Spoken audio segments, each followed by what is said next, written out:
आज हम बात कर रहे हैं IEX यानी कि इंडियन एनर्जी एक्सचेंज। रिसेंटली हमने देखा है स्टॉक में ज़बरदस्त एक्शन बना हुआ है, रोज कुछ ना कुछ बड़ी मूव्स आ रही हैं। इनका कुछ दिन पहले अगस्त महीने का अपडेट भी आया था, अपडेट काफ़ी दमदार रहा है। इनफैक्ट अब तक के हाईएस्ट वॉल्यूम्स भी कंपनी की तरफ देखे गए थे। तो हमने सोचा आज मैनेजमेंट से इसी पर बात करते हैं। कंपनी के चेयरमैन और मैनेजिंग डायरेक्टर सत्यनारायण गोयल साहब इस समय हमारे साथ शो पर जुड़ रहे हैं। सर बहुत बहुत स्वागत है आपका जी बिजनेस में। बहुत बहुत शुक्रिया हमारे साथ बात करने के लिए।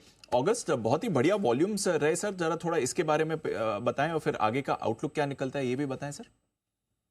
नमस्कार दीपांशु जी। वॉल्यूम हमारे अगस्त के काफी अच्छे रहे हैं। करीब करीब 36% की ओवरऑल ग्रोथ रही इसके अंदर में। इस बार अगस्त के अंदर में अच्छी बारिश हुई है, हाइड्रो जनरेशन अच्छा रहा, उसके कारण से कोल की अवेलेबिलिटी भी अच्छी रही। तो ओवरऑल सप्लाई साइड के अंदर में सिचुएशन काफी अच्छी रही। इस प्राइस के अंदर में इस कारण से करीब करीब 40% जो लास्ट ईयर का प्राइस था हमारा अगस्त का, उससे कम रहा इस बार। तो इसके कारण से मार्केट के अंदर में थोड़ा सा काफी ट्रैक्शन था बाई साइड के अंदर में, और कहीं पर बारिश हो रही थी तो कहीं पर डिमांड थी।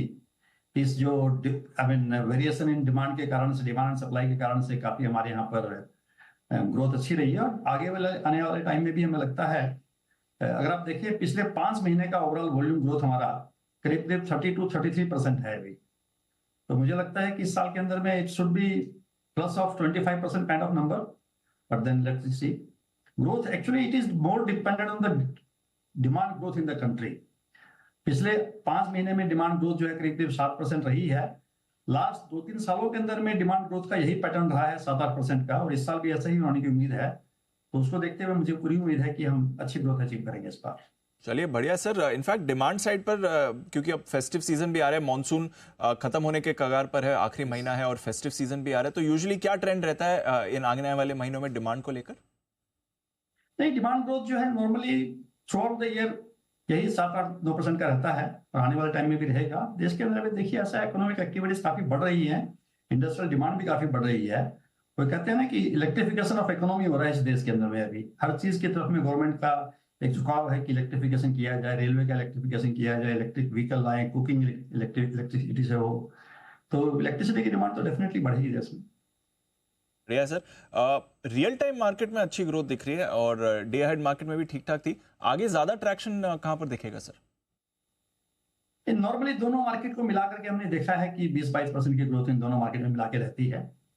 तो ये रहेगा, क्योंकि इस वक्त नॉर्मली जब रेनी सीजन होता है तो विंड और रेन रहती है, और इसमें वेरिएशन थोड़ा सा होता रहता है, जिसके कारण से पावर जनरेशन में वेरिएशन काफी होता है। तो लोग रियल टाइम मार्केट के अंदर में पार्टिसिपेट ज्यादा करते हैं।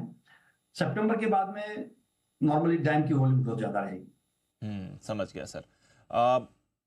रिन्यूएबल एनर्जी सर्टिफिकेट, हालांकि ये छोटा कारोबार है बट ये काफी तेजी से ग्रो कर रहा है। आई थिंक रिसेंटली आपकी एक सब्सिडरी को इंटरनेशनल रिन्यूएबल एनर्जी सर्टिफिकेट जारी करने की भी मंजूरी मिली। जरा थोड़ा इसके बारे में भी समझाएं सर। हाँ, एक तो यह है कि हमारे यहाँ देश के अंदर में आरईसी की स्कीम है, जिसके अंदर में कि ये कंप्लायंस मार्केट है, आरपीओ फुलफिल करने के लिए लोग आरईसी खरीदते हैं।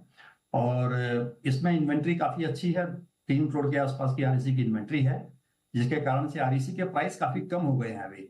अगर आप देखें लास्ट ट्रेडिंग सेशन में करीब 115 रुपए का आरईसी का प्राइस था, जबकि 1 साल पहले इसी का रेट 1000 रुपए था। तो ये रेट कम होने के कारण से जो है काफी लोग जो है आरईसी खरीद रहे हैं और अपनी जो आरपीओ कंप्लायंस है उसको फुलफिल कर रहे हैं।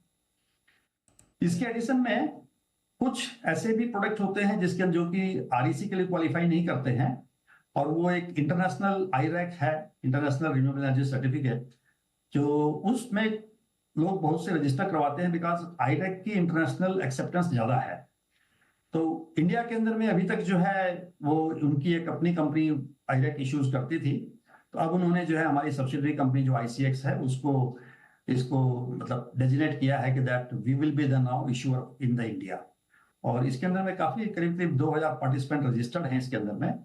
और लास्ट ईयर का जो वॉल्यूम रहा है वो करीब 12 मिलियन का था। अच्छी ग्रोथ हो रही है इसके अंदर में, तो हमने कहा चलिए इसको भी करके देखते हैं।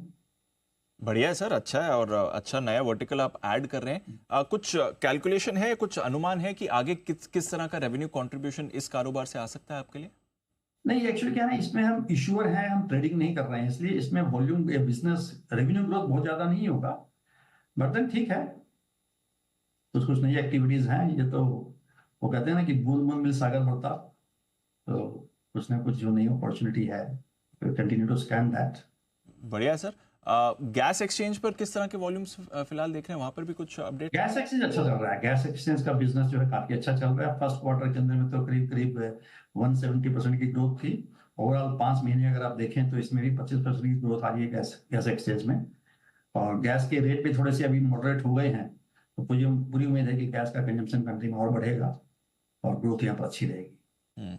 अच्छा सर, एक चीज थी, अभी कुछ समय पहले गवर्नमेंट ने जो लिमिट्स थी पावर जनरेटिंग कंपनीज पर, वो हटा दी हैं कि आप पीपीए से ज्यादा अगर आपकी कोई लिमिट है तो एक सर्टेन लिमिट के ऊपर आप बेच नहीं सकते थे। अब कहा है कि जितनी भी सरप्लस पावर है वो आप एक्सचेंज पर आकर बेचिए, कोई लिमिट नहीं लगाई जाएगी। इससे भी कुछ वॉल्यूम अपटेक अभी दिख रहा है या आने वाले समय में दिखेगा? इसका कुछ इम्पैक्ट आना शुरू हुआ है सर? ये नॉर्मली क्या होता है कि जिस भी पावर प्लांट का पीपीए होता है, तो वो उसको पीपीए के अंदर में पावर सप्लाई करनी होती है डिस्ट्रीब्यूशन कंपनी को। और अगर डिस्ट्रीब्यूशन कंपनी ने पावर नहीं ली, तो वो नॉर्मली जनरेटर जनरेट नहीं करता था। अब देश में एक कानून बन गया है, गवर्नमेंट ऑफ इंडिया ने कानून बना दिया है कि अगर किसी ने पावर डिस्ट्रीब्यूशन कंपनी ने नहीं ली है, तो आपको उस पावर को एक्सचेंज पर ऑफर करना है, ताकि जिस जिस भी स्टेट के अंदर में डिमांड हो वो स्टेट उसको यूटिलाइज कर सके। और इसका एक बड़ा पॉजिटिव इफेक्ट रहा है एक्सचेंज के ऊपर में। इसके कारण से एक्सचेंज के अंदर में करीब करीब 70-80 मिलियन यूनिट की रोज हमारे पास में सेल साइड के अंदर में सप्लाई आती है, और उसमें से करीब करीब 15-20 मिलियन यूनिट्स जो है क्लियर भी होता है। तो इससे काफी एक इंप्रूवमेंट हो रहा है, इससे एक मार्केट के अंदर में लिक्विडिटी इंप्रूव कर रही है। तो this is definitely very very positive initiative of the government. And मुझे लगता है कि अभी तो सिर्फ सेंट्रल जनरेटिंग स्टेशंस पार्टिसिपेट कर रहे हैं, कुछ दिनों के बाद में इसमें भी बात चल रही है आईपीपीज को भी पार्टिसिपेट कराने के लिए। और उसके बाद में जो इंट्रा स्टेट जनरेटिंग कंपनीज हैं, स्टेट के अंदर की जो जनरेटिंग कंपनी है, वो भी इसमें पार्टिसिपेट करना चाहिए। तो this can be a big game changer. तो बड़ा गेम चेंजर हो सकता है। ये एक बड़ी बात है। बहुत बहुत शुक्रिया सर हमारे साथ जुड़ने के लिए और ये सारी बातें समझाने के लिए। तो वॉल्यूम्स में फ़ायदा तो ज़रूर मिल ही रहा है ये सरकार के लिमिट्स हटाने के बाद, और अदरवाइज भी डिमांड तो अच्छी आने वाले समय में दिखेगी। ये थे आपके लिए सत्यनारायण गोयल साहब, CMD IEX के। स्टॉक में भी आपको रिसेंटली बढ़िया एक्शन दिखा, और आज भी अगर आप देखें अच्छी मूव आती दिख रही है। ऑलमोस्ट 2% ऊपर IEX का स्टॉक आपको ट्रेड करता है।